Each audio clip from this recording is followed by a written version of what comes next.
দেশের জন্য কাজ করতে গেছে তারা হয় মারা যাবে, তা না হলে দেশ স্বাধীন হবে। কিন্তু সেই স্বাধীনতার যে সুফল সেটা কিন্তু বাঙালি এখনো পায় নাই।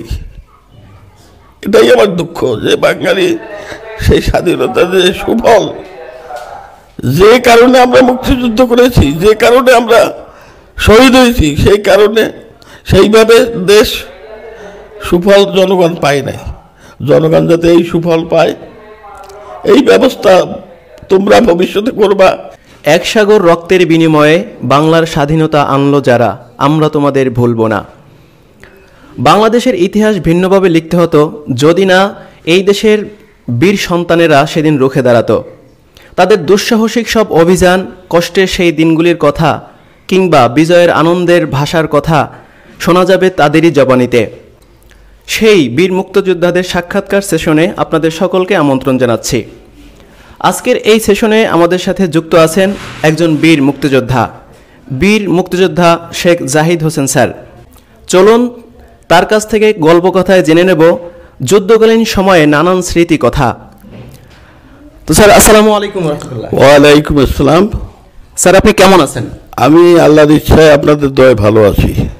জি স্যার, আলহামদুলিল্লাহ। স্যার, আমাদের প্রথম প্রশ্ন আপনার কাছে, আপনার নাম, আপনার বাবার নাম এবং আপনার ঠিকানা।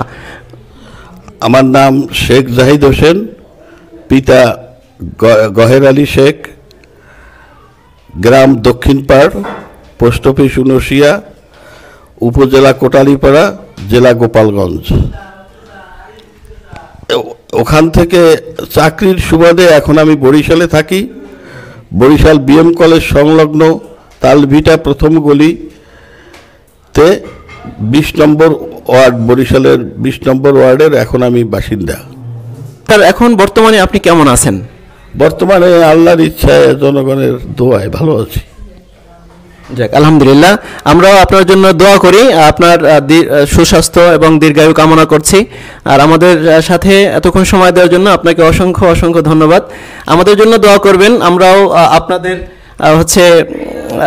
সেই চেতনাকে সামনে নিয়ে যাতে দেশকে আরও ভালো স্থানে নিয়ে যেতে পারি, সেই দোয়া আপনার কাছেও চাচ্ছি। তো সর্বশেষ জনগণের জন্য বা জনসাধারণের জন্য, মানুষের জন্য আপনার কি বলার আছে? একটা দেশ স্বাধীন করা যত সহজ, স্বাধীনতা রক্ষা করা তার চেয়ে কঠিন। মুক্তিযুদ্ধে যারা গেছে তারা কিন্তু কেউ জানতো না যে আমরা জীবিত ফিরে আসব। দেশের জন্য কাজ করতে গেছে তারা হয় মারা যাবে, তা না হলে দেশ স্বাধীন হবে। কিন্তু সেই স্বাধীনতার যে সুফল সেটা কিন্তু বাঙালি এখনো পায় নাই। এটাই আমার দুঃখ যে বাঙালি সেই স্বাধীনতার যে সুফল, যে কারণে আমরা মুক্তিযুদ্ধ করেছি, যে কারণে আমরা শহীদ হয়েছি, সেই কারণে সেইভাবে দেশ সুফল জনগণ পায় নাই। জনগণ যাতে এই সুফল পায় এই ব্যবস্থা তোমরা ভবিষ্যতে করবা, এই আশা ব্যক্ত করে আমি আমার বক্তব্য শেষ করছি। ঠিক আছে স্যার, আসলে খুবই হৃদয় বিদারক। স্যার কিন্তু অলরেডি কান্না করে দিয়েছেন। সেই আসলে স্মৃতিগুলো আসলে এতটা কঠিন ছিল তাদের জন্য, এগুলো মনে পড়লে সত্যি আসলে সেটি খুবই কষ্টদায়ক। তো আমরা স্যারের জন্য অনেক অনেক দোয়া করি, আল্লাহ তাআলা তাকে সুস্থ রাখুক এবং নেক হায়াত দান করুক। তো আজকে এ পর্যন্তই ছিল। তো সবাই ভালো থাকবেন, সুস্থ থাকবেন। আসসালামু আলাইকুম ওয়া রাহমাতুল্লাহ।